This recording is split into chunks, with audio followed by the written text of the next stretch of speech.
Exodus chapter 17 verse 8 to 13 చదువుదామా. తరువాత అమాలేకీయులు వచ్చి రెఫిదీములో ఇజ్రాయెల్తో యుద్ధము చేయగా మోషే యెహోషువతో, మన కొరకు మనుషులను ఏర్పరిచి వారిని తీసుకొని బయలువెళ్ళి అమాలేకీయులతో యుద్ధము చేయుము. రేపు నేను దేవుని కర్రను చేతపట్టుకొని ఆ కొండ శిఖరము మీద నిలిచెదను అనెను. యెహోషువ మోషే తనతో చెప్పినట్లుగా చేసి అమాలేకీయులతో యుద్ధమాడెను. మోషే, అహరోను, నూరును అనువారు ఆ కొండ శిఖరమును ఎక్కిరి. మోషే తన చేయి పైకెత్తినప్పుడు ఇజ్రాయేలీయులు గెలిచిరి. మోషే తన చేయి దింపినప్పుడు అమాలేకీయులు గెలిచిరి. మోషే చేతులు బరువెక్కగా వారు ఒక రాయి తీసుకొని వచ్చి అతడు దాని మీద కూర్చుంటకై దానిని వేసిరి. అహరోను, హూరులు ఒకడును ఈ పక్క ఒకడును ఆ పక్క అతని చేతులను ఆదుకొనగా అతడి చేతులు సూర్యుడు అస్తమించు వరకు నిలకడగా ఉండెను. అట్లు యెహోషువ కత్తివాత చేత అమాలేకీ రాజును అతని జనులను గెలిచిరి. మనం చూస్తున్నామండి, మోషే చెప్తాడు, యెహోషువ నువ్వు సైనికులు పోండి అయ్యా, మీరు పోయి పోరాడండి, కానీ నేనేం చేస్తాను, నేను నా బంధువులు అంటే అహరోను, హూరులు కలిసి మేము ప్రార్థన చేస్తాం.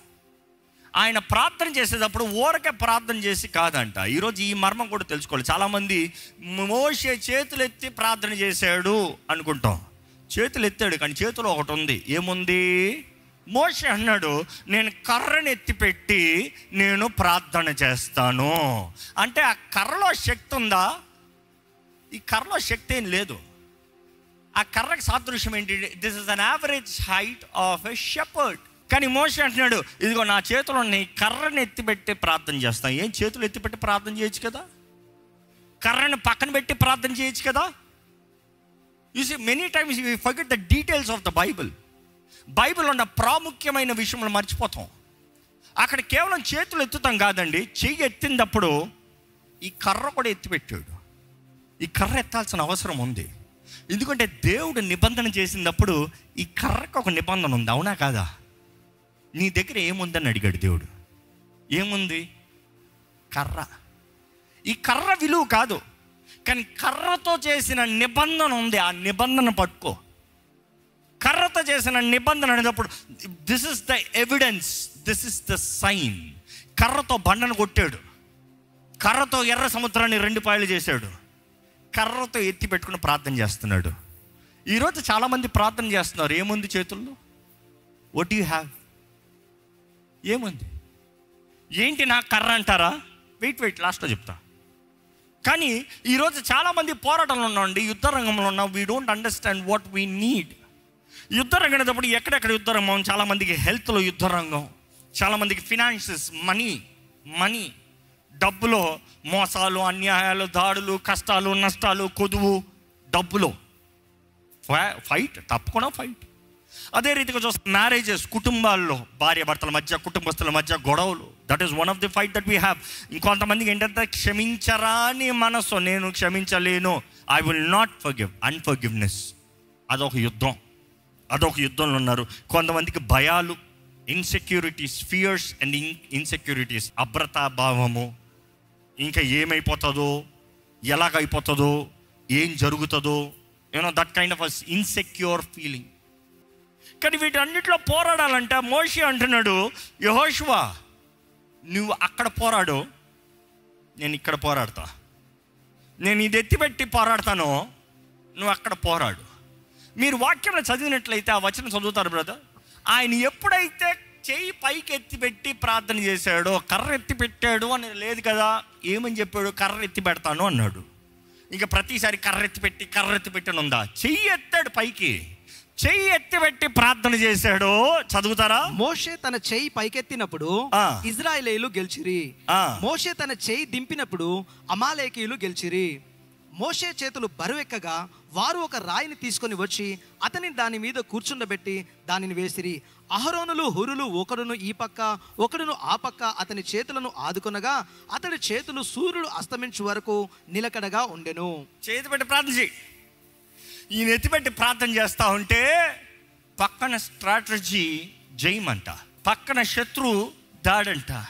చేయి కొంచెం దింపు, పక్కన చేయి దింపుకో, దింపుకో. ఎందుకు దింపుతావు అంటే, ఎందుకు దింపుతావు? ఏదో దొరదొచ్చి ఉంటుంది, ఏదో చెయ్యి నొప్పి వచ్చి ఉంటుంది, లేకపోతే కాళ్ళు దొరదొచ్చి ఉంటుంది, ఏదో కాలు మీద ఏదో కొంచెం మంచినీళ్ళు తాగాలి. ఇది కూడా పొద్దుట ప్రారంభించాడు ప్రార్థన, అవునా కాదా? Read the details. War in the morning, began in the morning. ఉదయం ప్రారంభించిన యుద్ధము ఎప్పుడు వరకు వెళ్ళింది? సాయంత్రం వరకు. పొద్దు నుండి సాయంత్రం వరకు ఒక మనిషి చేతులు పైకి ఎత్తి పెట్టగలడా? ఎందుకంటే దింపిన ప్రతిసారి శత్రువు మన వారిని చంపుతాం చూస్తున్నాడు, కళ్ళారా చూస్తున్నాడు. చూసిన వెంటనే ఏమనిపిస్తుంది? పోరాడు, మరలా పైకి ఎత్తుతున్నాడు. There is an effort, there is pain, there is suffering. కింద యెహోషువ అనుకోవచ్చు, నీకేంటయ్యా చేతులు ఎత్తి ప్రార్థన చేస్తా ఉన్నాం, మేము పోరాడాలి కదా. But do you think that gives you victory? ఈరోజు చాలామంది పర్ఫార్మెన్స్ ఓరియంటెడ్ ఉన్నారండి. You talk about performances. నేను ఇలా చేస్తే, నేను అలా చేస్తే, నేను ఇంత కష్టపడితే అది జరుగుతాయి. నువ్వు ఎంతనే కష్టపడు, ప్రార్థనా శక్తి లేకపోతే జీవితంలో ఓటమే. నమ్మేవారు ఆమెను చెప్దామా? పోరాడండి. మీ పక్కన ఉన్న వాళ్ళు చూసి పోరాడండి అని చెప్పండి. ప్రార్థనలో పోరాడండి. మనం గమనించాలండి, పొద్దుడు నుండి చేతులు ఎత్తి పెట్టాడంట, మధ్యలో దింపాడంట. నిజమే రాయబడింది బైబిల్లో. It shows that he has put his hand down. కానీ మనం బైబిల్లో క్లియర్గా రాయబడి ఉంది, ఆయన దింపిన ప్రతిసారి దేవుని ప్రజలకు ఓటము. మీరు అనుకోవచ్చు ఎలాగా అది దేవుడు న్యాయవంతుడు, ప్రేమించే దేవుడు, జయమిచ్చే దేవుడు, యెహోవా నిస్సి ఆయన ప్రజలు చనిపోయేలాగా చేస్తారు. అక్కడ యుద్ధానికి పోలేదా యెహోషువ సైన్యము? యెహోషువ సైన్యము వెళ్ళలేదా? అది చాలదా? ఎందుకంటే చాలామంది యుద్ధానికి వెళ్తున్నాం, you are facing the enemy, good, but is there prayer? ఎందుకంటే ప్రార్థన చాలా ముఖ్యమైనది. ఎందుకంటే సర్వాంగ కవచము ధరించుకుని ప్రార్థన చేయమని దేవుని వాక్యం తెలియజేస్తుంది, అవునా కదా? మీరే చదివిన ఎఫెసీయులకు రాసిన పత్రికలో. Because it is not enough that you wear the armour. ఈరోజు చాలామంది సర్వాంగ కవచం ధరించుకుంటారు, వాక్యాన్ని ఎత్తి పెట్టుకుంటారు, విశ్వాసం అనే డాలు చూపిస్తున్నారు, సమాధానము, పాద జోడులు, నీతి, రక్షణ, సత్యం అనే దట్టి అన్నీ పెట్టుకుంటున్నారు. కానీ ప్రార్థన చేయట్లే. ప్రార్థన అంటే నేను సరిగా ఉన్నా, నేను యుద్ధానికి రెడీగా ఉన్నా, I know I can fight, I know I'm ready. మనం పోరాడేది మనుషుల్ని కాదు, మాంసాన్ని కాదు, ఈ డమ్మీల్ని కాదు. There is a force and power behind it. ఆ ఫోర్స్ని పోరాడాలి. కనబడని శత్రువు, కనిపించే శత్రువు కాదు, కనబడని శత్రువు. కనబడని శత్రువు ఎప్పుడు మనల్ని పోరాడుతాను చూస్తానంటున్నాడు. కానీ ఎట్లా కనబడతాడంటే మనుషుల ద్వారంగా కనబడతాడంట. కానీ మనుషుడు కాదు పాపం, ఆ మనుషుడు వెనకాల ఉన్నాడు శత్రువు. చాలాసార్లు డెలివరెన్సెస్ మినిస్ట్రీలో నేను చూసినప్పుడు it takes lot of love to do deliverance. తెలుసా? It takes lot of love to do deliverance, lot of compassion. ఎందుకంటే డెలివరెన్స్ మినిస్ట్రీలో చూసినప్పుడు ఆ మంటలు అని ఉంటారు, వికృతంగా, ఫుల్ రైవల్రీ, వదులుతా నేను చంపేస్తాను రెడీ అన్నట్టు ఉంటారు. కానీ the truth be told, it takes compassion. నువ్వు మనిషిని చూడట్లే, మనిషిని ఎమోషన్స్ చూడట్లే, ఆ మనిషి మాట్లాడే మాటలు ఏం పట్టించుకో. వెనకాల ఉన్న దురాత్మని ఎదురుస్తూ ఉంటావు, ఆ దురాత్మని పోరాడుతూ ఉంటావు, ఆ దురాత్మని గద్దిస్తూ ఉంటావు, ఆ దురాత్మని పారదోలుతావు. మనుషుని కాదు, దురాత్మని పారదోలుతావు. ఎప్పుడైతే దురాత్మ విడిచిపోతుందో అదే మనిషి చక్కగా నవ్వుతూ, చిరునవ్వుతో చేతులు జోడిస్తారు, థ్యాంక్ యూ. బట్ రిమెంబర్, మనం అనేక సార్లు మనుషులతో గొడవలు పెట్టుకున్నాం, మనుషులు అనుకుంటున్నాం, వెనకాల ఉన్న శత్రువును చూడలేకపోతున్నాం. దేవుడు మాకు తెలియజేస్తుందండి, ప్రార్థన చెయ్యండి, ప్రార్థన చెయ్యండి. చేతులు నొప్పి వస్తున్నాయంట పాపం. అహరోను ఊరులు రెండయ్యా. అహరోను ఊరులు అంతా వాళ్ళిద్దరు వచ్చారంట. వచ్చి ఏం చేశారు? ఆయన కూర్చునేలాగా కుర్చీ రాయో ఏదో ఒకటి వేశారు. మొత్తానికి ఆయన కూర్చున్నాడంట, చేతులు ఎత్తి పట్టుకున్నారంట. సాయంత్రం యుద్ధమయ్యేంత వరకు చేతులు. ఈ మాట గమనించండి, God didn't expect his performance. మరలా చెప్తున్నా, ఆయన పర్ఫార్మెన్స్ కాదు, యెహోషువ పర్ఫార్మెన్స్ మీద ఆధారపడి లేదు, మోషే పర్ఫార్మెన్స్ మీద కూడా ఆధారపడి లేదు. కానీ ఈయన చెయ్యి ఎత్తిపెట్టిన దాంట్లో ఉంది, there is something, there is power that is lifting up. కర్రలో ఏమాత్రం దానంతా దానికి శక్తి లేదు, కానీ కర్రతో చేయబడిన నిబంధన, మాట, వాగ్దానం, ద ప్రామిస్, ఆయన ఎప్పుడైతే ఎత్తి పెడుతున్నాడో యుద్ధంలో జయము. ఎప్పుడైతే దింపుతున్నాడో ఓటము. ఆయన కూర్చున్నంత మాత్రాన ఓటం రాలే, ఆయన నిలబడినంత మాత్రాన జయం రాలే. కర్ర ఏంటి ఆ కర్ర? ఎందుకంటే మనం ఈరోజు చాలామందిని అర్థం చేసుకోవాలండి. వారు ఎప్పుడైతే కర్రని సపోర్ట్గా మనిషి వచ్చారో చీటింగ్ అనలే. ఈరోజు పర్ఫార్మెన్స్ అయితే చీటింగ్ అయ్యి ఉండేది. పక్కన అసిస్టెంట్స్ వచ్చారు, వాళ్ళ శక్తి, వాళ్ళ అసిస్టెంట్స్ వచ్చింది, వాళ్ళు ఎత్తి పట్టారు, ఈయన ఓరక డమ్మీ. నో. వారు చేసింది ఏంటి తెలుసా? ఇదిగో ఈ చెయ్యి, ఈ కర్ర నిబంధన. ఈ చెయ్యి ఎత్తి పెట్టాలి, ఈ కర్రని. ఈ చెయ్యి ఎత్తితే పనికిరాదు. నేను ఎత్తేస్తానులే, మీరు వదిలే, నేను ఎత్తేస్తానులే, మీరు అట్లే ఉండాలి, నేను ఎత్తేసుకుంటానులే అంటే అవ్వదు. ఆయన చేతుల్లోనే ఉండాలి, కానీ ఆయనకి సహాయం అవ్వాలి. ఈ మాటలు అర్థమవుతున్నాయండి. ఇప్పుడు వాక్యంలో చెప్పాలంటే మన జీవితంలో కూడా ఇటువంటి పోరాటంలో మనం జ్ఞాపకం చేసుకోవాలండి. ఆ కర్ర అనేటప్పుడు దేవుని నిబంధనలు, దేవుని వాగ్దానాలు, దేవుని వాక్కు, దేవుని నిబంధనలు, మన నిబంధన జనులము. The covenant that is there, devil cannot touch. Devil can only fight to an extent that you are a fool. When you speak the covenant, devil cannot touch. నీకు చేయబడిన నిబంధన నువ్వు ఎరిగినట్లయితే, ఈరోజు చాలామంది క్రైస్తవులకి వారి నిబంధన వారికి తెలియదండి. క్రీస్తు ద్వారంగా చేయబడిన నిబంధన మీకు తెలుసా? That is the 99% problem. అదే ఈరోజు చాలామంది కంపెనీ బెనిఫిట్స్ కూడా తెలియదు. ఎందుకంటే పాలసీ చదవరు, సైన్ చేస్తారు, అగ్రిమెంట్ అందులో ఉండాలంట, చేసేసాను, చాలు అయిపోయింది.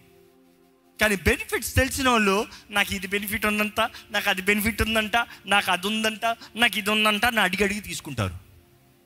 లోకల్లో కూడా చాలాసార్లు వారు చేయవలసిన బాధ్యతలు వారంతటా వారు చేయరు, ఎవరో ఒకరు తెలియజేస్తేనే కానీ తెలియదు. ఈరోజు క్రీస్తు యేసులో ఉన్న నిబంధనలను మీరు ఎరిగిన వారైతే మీరు జీవించే విధానం ఇలాగ ఉంటుందండి. ఈరోజు మన నిబంధన ఎత్తిపెట్టిన ప్రతిసారి అపవాది ఓడిపోయాడు. ఆమేన్. ఎందుకంటే as for the terms and conditions దేవుడు అంటున్నాడు, నేను నీకు జయమిస్తాను. నువ్వు నిబంధన చేయబడిన వ్యక్తి అయితే ఆ వాగ్దానం ఎత్తిపెట్టుకుని, ఆ వాకును ఎత్తిపెట్టుకుని ప్రార్థన చేసినప్పుడు ఆ అపవాది నిన్ను పోరాడలేడు. ఎందుకంటే నీవు నిబంధన చేయబడినప్పుడు ఆ వాగ్దానాలన్నీ నీ సొత్తే.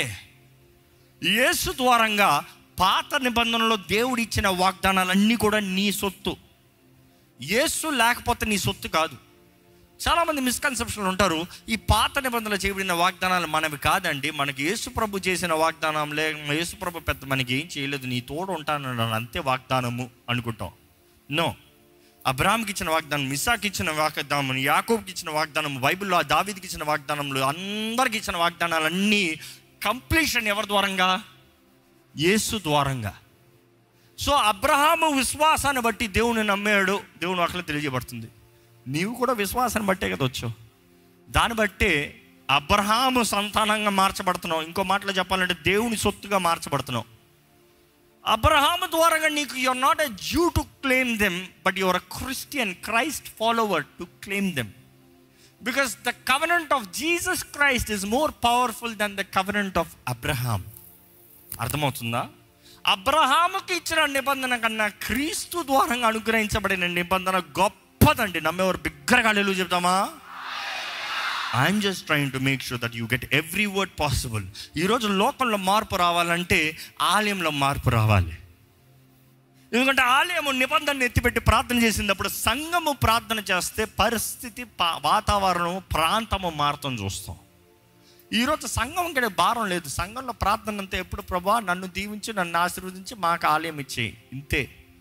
No, devil has no problem. In fact నీ చక్కని ఆలయాన్ని ఇస్తాడు. కూర్చోండి, లాప్టాప్ కూర్చోండి, పాడుకోండి పోండి, మాట్లాడుకోండి పోండి, అయిపోయింది. లాప్టాప్ భక్తి బయట చచ్చిన వారు, బయట అంతా నాది. ఎందుకంటే మన పోరాటంలో కూడా ఒక శత్రు డిపార్ట్మెంట్ చూస్తే వాయుమండల అధిపతులు గాలిలో ఉంటారంట. దే ఆర్ జోన్కు ఉంటారంట. మనం చూస్తాం, దానియేలు గ్రంథంలో చూస్తాము, పారసీ దేశపు ద ప్రిన్స్ ఆఫ్ పర్షియా ఏం చేశాడు? దానియేలు ప్రార్థన చేస్తూ ఉంటే వాకు రాకుండా ఉండటానికి దూతను ఆపాడంట. దూతను ఆపితే 21 రోజులు యుద్ధం జరుగుతుంది. ఇంకో మాటలో చెప్పాలంటే we don't know how far it is, because దేవుని వాక్యలో చూస్తే దూత అంటది, నువ్వు ప్రార్థన చేసిన ఆ నిమిషమే, ఆ దినమే, అప్పుడే వాగ్దానం పంపబడింది. కానీ పారసీ దేశపు అధిపతి మమ్మల్ని అడ్డగించాడు. There is war. నాకు సహాయంగా ఎవరు వచ్చారు? మైకల్. ఆయన అడ్డొచ్చాడంట, ఆయన కాపాడాడంట, ఆయన నడిపించాడు. ఇంకో మాటలో చెప్పాలంటే అక్కడ ఏదో ఒకటి జరిగింది. నా ఏరియా ఎవడరా నీ ఏరియా? యెహోవా సెలవిచ్చాడు అంతే. The Lord rebukes you Satan. యూదా గ్రంథంలో చూస్తాం మిఖాయేలు చెప్పిన మాట. The Lord rebukes you. సర్వలోకం ఆయనది, సర్వలోకం ఆయన మహిమతో నింపబడాలి. నువ్వెవరు ఆపుతానికి? నువ్వు దాడి చేసి మోసం చేసి అన్యాయంగా సంపాదించుకున్న శత్రువువి నువ్వు. కానీ అన్యాయంగా సంపాదించుకున్న వారు ఎప్పుడు చాలా జాగ్రత్తగా ఉంటారు, పోగొట్టుకోకుండా ఉండేలాగా. సొంతంగా వచ్చిన వారికి విలువ తెలియదండి. అది పుట్టకతో వచ్చిన వారికి అసలే తెలియదండి విలువ. దోచుకుని సంపాదించిన వాళ్ళు చూడండి చాలా జాగ్రత్తగా ఉంటారు. సాతాను కూడా అంతే, వాడి పని అదే. మనం చూస్తాము ఈ వాయుమండలం అనేటప్పుడు ఈరోజు సంఘంని ప్రార్థన చేయనోడు కారణం ఏంటంటే ఎక్కడ మార్పు వచ్చేస్తుందో, వాడి అధికారం ఎక్కడ పోతుందో ఆ ప్రాంతం పైన. కానీ the church needs to keep praying fervent prayers. ఎక్కడ యథార్థమైన ప్రార్థనలు. ఈ భూమి పైన ద మోస్ట్ పవర్ఫుల్ ఫోర్స్ అనేటప్పుడు అటామిక్ పవర్ అంటారు. కానీ ఒక విశ్వాసి చెప్పగలిగింది ఏంటంటే ఈ వీటన్నిటికి మించిన గొప్ప శక్తి ఏంటంటే ప్రార్థనా శక్తి. ఈ సంఘటన చెప్పాలని ఆశగా ఉంది. మినసోటా అనే ప్రాంతంలో 1976లో వారికి పంట వచ్చే టైంకి, దిస్ ఇస్ రికార్డెడ్ హిస్టరీ, వారికి పంట వచ్చే టైంకి మొత్తం మిడతలు వచ్చేసి పంటనంతా కొట్టేసిందంట. ఆ సంవత్సరం అంతా మొత్తము ఆ ప్రాంతం అంతా కరువులోకి వెళ్ళిపోయారు. 1876 కరువు అంతా పోయింది. 1877 మరలా పంట మంచిగా ఎదిగిందంట. మరలా అదేలా కనబడుతుంది, అందరికి భయం వేస్తుంది. మిడతలు వస్తున్నాయి అని చెప్పబడిన వాక్యం వినబడిందంట వారికి. వెంటనే ప్రాంతమంతా కలిపి గవర్నర్ జాన్ అండ్ స్పిల్స్బర్గ్ అన్న వ్యక్తి ఏప్రిల్ 26న అందరం కలిసి మనము ప్రార్థన ఉపవాసం ఉందాము అని ప్రకటించాడంట. ప్రతి పురుషుడు, స్త్రీ, బాలుడు అందరు కలిసి, schools close, shops close, everything, business centres close, అన్నీ క్లోజ్డ్. అందరు కలిసి ఏప్రిల్ 26న 1877న అందరు ప్రార్థన చేశారు. పంట చక్కగా ఉంది, మిడతల సమూహం కూడా ఫాస్ట్గా వస్తుందని తెలిసిన వెంటనే వారు ప్రార్థన చేశారంట. ప్రార్థన చేసినప్పుడు ఏమైందంటే వెంటనే నెక్స్ట్ 3 days ఎండ ఎక్కువ అయిపోయిందంట. ఎక్కువ అయిపోతా వీళ్ళకి అర్థం కాలేదు, ఏంటి ప్రభువా, ఎందుకంటే మిడతలు మంచి వేడిలో బాగుంటాయి. కానీ ఎక్కువ అయ్యే కొద్ది ఏంటి ప్రభువా అంటే మిడతలన్నీ ఒకేసారి ఈ ప్రాంతం వైపుగా వస్తుంది అన్నారంట. అంటే ఎక్కడ చూసినా ఉన్న మిడతలన్నీ కలిసి గుంపుగా కూడే అన్నారంట. నెక్స్ట్ టైం ఏంటంట, రాత్రికి అంత కలిపి ఫ్రీజింగ్ కోల్డ్ అయిందంట. ఒకేసారి టెంపరేచర్ ఫుల్ డ్రాప్ అయ్యేటప్పటికి మిడతలు బ్రతకవు, అన్నీ చచ్చి ఊరుకున్నాయంట. ఇదిగో వచ్చేసాయి మిడతలు, మన పంటనంతా తీసేసింది. మనము 3 రోజులకి కాదు, మనం అందరం కలిసి ఏప్రిల్ 26న ప్రార్థన చేసిన 3 రోజులు ఎండ ఎక్కువైంది కానీ జవాబు రాలేదే అనుకున్న టైంకి ఇలా ఒక్క దెబ్బలో, అంటే ఇంకో మాటలు చెప్పాలంటే దేవుడు ఒక్క మిడతను కూడా బ్రతకనవ్వలేదంట. వారు ఇచ్చిన సాక్ష్యం అది. అందుకని హిస్టరీలో it is even recorded that they have recorded the day God answered the prayer of the people అని. This is history. అంటే దేవుడు ప్రార్థనలకి జవాబిచ్చే దేవుడు అండి. ప్రార్థనలు ఉందండి శక్తి. ఈరోజు మీ జీవితంలో ఏమి యుద్ధాలు అనేటప్పుడు మరలా చెప్తున్నాను, it could be emotional, physical, financial, marriage, family, unforgiveness, kids, temptations, world's cultures, wars, joblessness, depression, anxiety, need a direction, end of the day just need some help. Whatever it is, pray. దయచేసి సమయంలో చివరికి ఒక్క చిన్న ప్రార్థనతో ముగించుకోదామండి. దయచేసి మీరందరూ ఒక్క చిన్న ప్రార్థన చేసి ముగించుకోదాం. Remembering his promises. ఆయన వాగ్దానాలు ఎత్తిపెడతాము, ఆ కర్రను ఎత్తిపెట్టాలి, ఆ నిబంధనను ఎత్తిపెడతాము, ఆయన వాక్ని ఎత్తిపెట్టి ప్రార్థన చేయాలి. ఆ వాకే చదువుతారు, ఆ వాకులో ఉండే ప్రార్థన చేస్తారు, ఆ వాకుని స్వతంత్రించుకుంటారు. అపవాదిని పారదోలేవారిగా, జీవితంలో జయం కలిగిన వారిగా, సర్వాంగ కవచాన్ని ధరించుకుని ఆత్మలో ఎడతెక్క ప్రార్థన చేసేదాన్ని బట్టి మనం తెలుసుకుంటామండి, చివరికి నిలబడి ఉంటామంట. అంతా అయిన తర్వాత, యుద్ధం అంతా అయిన తర్వాత ద షూరిటీ దేవుడిచ్చేది ఏంటంటే, నీవు సర్వాంగ కవచాన్ని ధరించుకుని ప్రార్థన చేసినట్లయితే నీవు జయం కలిగిన వారిగా నిలబడి ఉంటావు. అపవాది శత్రువు అంతా అంతమవుతాడు, కానీ నీ ముందు కనబడే ప్రతి సముద్రము 2 పాయలు అయిపోతారేమో, కానీ అపవాది తీసుకొచ్చే మిడతలన్నీ నాశనం అయిపోతాయేమో, కానీ అపవాది తీసుకొచ్చే దాడులన్నీ లైవ్ అయిపోతాయేమో, కానీ చివరికి నువ్వు ఎన్ని గాయాలు ఉన్నా ముఖ్యం కాదు. గాయాలు ఉండొచ్చేమో, గాయాలు కలగచ్చేమో, కానీ నీవు నిలిచి ఉంటావు. You will have life. నీవు బ్రతుకుతావు, నీవు దేవుని కొరకు సజీవులమై ఉంటావు. యోబు చెప్పినట్టు చెప్తావు, నా విమోచకుడు సజీవుడు, నేను నా కనులారా చూచేదను. He was not just saying that thing, he was speaking the word. నా నిబంధన ఎత్తి పెడుతున్నాడు. నేను షియోల్లోకి వెళ్ళినా కూడా పర్వాలేదు, నన్ను కుళ్ళు పట్టనోడు. దావీదు ఊరక మాట కాదండి, ఆయన నిబంధన ఎత్తి పెడుతున్నాడండి. ఇట్ డస్ నాట్ మ్యాటర్ ప్రభువా, నేను ఓడిపోయినట్టు కనబడినా కూడా పర్వాలేదు ప్రభువా, నాకు జయమిచ్చే దేవుడు నువ్వు ఉన్నావు, నా పక్షాన పోరాడే దేవుడు నువ్వు ఉన్నావు. అయ్యా, నన్ను కాపాడే దేవుడు నువ్వు, కుడుకని నిద్రపోని దేవుడు ప్రభువా, నువ్వు నాకు జయమిచ్చే దేవుడు ప్రభువా, నీకే వందనాలు. ఎక్కడ నోరు తెరిచి ప్రార్థన చేయండి. ప్రభువా, నీతో నేను కలిసి ఉంటాను, నీ సన్నిధిలో నేను తగ్గించుకుంటాను, నీ సన్నిధిలో నేను యథార్థంగా ప్రార్థన చేస్తాను ప్రభువా, జయము కలిగిన జీవితం కలిగి జీవిస్తాను ప్రభువా, అన్ని విషయంలో జయం కలిగిన వ్యక్తిగా బ్రతుకుతాను ప్రభువా. ఒక నిబంధన చేయాలి దేవునితో, ఒక నిర్ణయం చేయాలి దేవునితో. ఈరోజు మొదలుకొని నేను విశ్వాస వీరునిగా జీవిస్తాను, ప్రార్థన పరురాలుగా, ప్రార్థన పరుడుగా జీవిస్తాను. పరిశుద్ధుడా, ప్రేమ తండ్రి, ఇదిగోనయ్యా నీ సన్నిధిలో ఉన్న ప్రతి ఒక్కరిని చూడు ప్రభువా.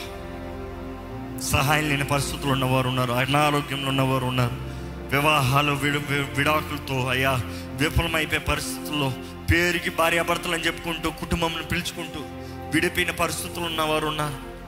క్షమించరాని మనసుతో, కక్ష, ద్వేషము, స్వార్థం, అహముతో జీవించేవారు ఉన్నారు ప్రభువా. భయాలతో, భీతితో జీవించేవారు ఉన్నారు. అపవాది వేసే జైలు అనే ఫియర్ అనే జైల్లో, ప్రిజన్లో ఉన్నవారు చాలామంది ఉన్నారయ్యా. అయ్యా చూడు ప్రభువా, మా కుటుంబాన్ని చూడు, మా వ్యక్తిగత జీవితాలను చూడు. ప్రతీది ప్రార్థనలోకి తీసుకురావాలనేది నీవు ఈరోజు తెలియజేస్తున్నావు ప్రభా. మాకు యుద్ధము జరిగేటప్పుడు, శత్రు సమూహం కనబడేటప్పుడు దేవా నువ్వు చెప్పావు ప్రభా, నువ్వు చెప్పావయ్యా. అయ్యా నువ్వు మోషేతో చెప్పావు, అమాలేకులను మొత్తం ఈ భూమిపై నుంచి తుడిచివేస్తానన్నావయ్యా. That is the word we need to receive Lord Father. మా ముందున్న శత్రువు ఇంకా కనబడకూడదు ప్రభా. మా శత్రువులు మనుషులు కాదయ్యా, వారికి విడుదల కలగాలి. మా ప్రార్థనల ద్వారా వారికి విడుదల కలగాలి. మా ప్రార్థనలు మమ్మల్ని బలపరచాలి. మా ప్రార్థనలు మా ఇంటి వారిని విడిపించాలి, మా బంధుమిత్రులు, మా స్నేహితులను విడిపించాలి. Give us the right fellowship, give us the right intercession prayer warriors Lord. మేము బలహీనంగా ఉన్న సమయంలో మమ్మల్ని బలపరిచే వారిని లేవనెత్తు ప్రభా. మా హృదయ భారాన్ని ఎరిగిన వారుగా, వారి ప్రార్థన సహాయాన్ని పంచేవారుగా ఉండడానికి సహాయం చేయ ప్రభా. దేవా నన్ను యథార్థవంతుడిగా చేయి, నీతో వ్యక్తిగతంగా ప్రార్థన చేయ వ్యక్తిగా చేయి ప్రభువా. దేవా ఇక్కడ ఉన్న మమ్మల్ని అందరినీ ప్రార్థన వీరులుగా చేయి ప్రభువా. ఈ ప్రార్థన వేడుకుంటున్న ప్రతి ఒక్కరి ప్రార్థనకి జవాబు దయచేయ్యా దేవా. మా అందరిలో ఎడతెక్క చేసే ప్రార్థన, నీ ప్రియకుమారుడి లోకంలో ఉన్నప్పుడు తండ్రి, నువ్వు సొంత తండ్రి అయినా కూడా నీ ముందు తగ్గించుకునే మోకాలు ప్రార్థన. What a respect, what a reverence. Teach us Lord, help us to learn Lord. అపవాది ఈరోజు అబద్ధాలతో, మోసాలతో ఎట్లన్నా చేసుకోవచ్చులే, ఏమన్నా చేసుకోవచ్చులే, శక్తి లేని వానిగా మమ్మల్ని మార్చేస్తున్నారయ్యా. ప్రభువా మమ్మల్ని చూడు, మమ్మల్ని దర్శించు. ఈరోజు నీ వాక్యం ద్వారా బలపరచబడిన మేము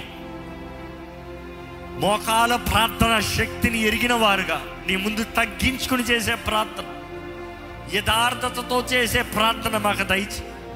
మా భారాలు, మా బాధలంతా నీ మోకాల్లో అయ్యా నీ దగ్గర కుమ్మరించుకున్న వారికి ఉండడానికి సహాయం తెచ్చి. Help us not to give any lame excuses Lord. సాకులు చెప్తూ ఉంటే నీకు అసహ్యం కదా ప్రభా. దేవా మా జీవితంలో ఒట్టొట్టి మాటలు, ఒట్టొట్టి ప్రార్థనలు, ఒట్టొట్టి సాకులు మాలో ఉండడం. హృదయంలో తగ్గింపు, విధేయత, యథార్థత, దీన మనసుతో నీ దగ్గరకు వచ్చే జీవితం మాకు దయచి. ఈరోజు నీ సన్నిధిలో నీ బిడ్డలు చేసిన ప్రార్థనలకి జవాబు దయచే ప్రభా. ఇంతటితో అయిపోకుండా ఏదో ఆలయంలోకి వచ్చే మాత్రమే ప్రార్థన కాక ప్రభా, వ్యక్తిగతంగా వారు ఇన్న స్థలాల్లో, వారి గృహాలు అవ్వచ్చు, వారి హాస్టల్స్ అవ్వచ్చు, వారి ఏ ప్రాంతం అవ్వచ్చు ప్రభా, ధైర్యముగా నీ వాక్యంలో తెలియజేయబడిన రీతిగా అయ్యా నీ సన్నిధిలో మోకరించి ప్రార్థన చేసే భాగ్యము మాకు దయచేయి. దానియేలు ముమ్మారులు నీ సన్నిధిలో మోకరించి ప్రార్థన చేసేటప్పుడు దేవా నువ్వు అతి ప్రియుడు అని పిలిచావయ్యా దానియేలుని. In whom the lord esteems, దేవుడు గౌరవించే వ్యక్తి అని రాయబడింది అయ్యా.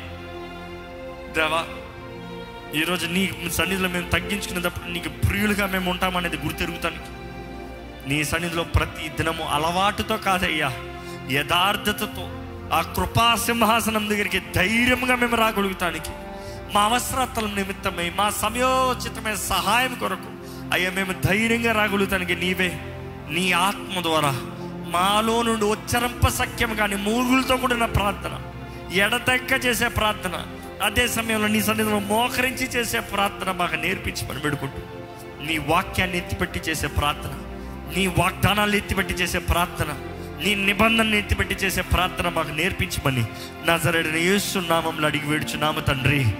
ఆమేన్, ఆమేన్. దైవం నీవయ్యా.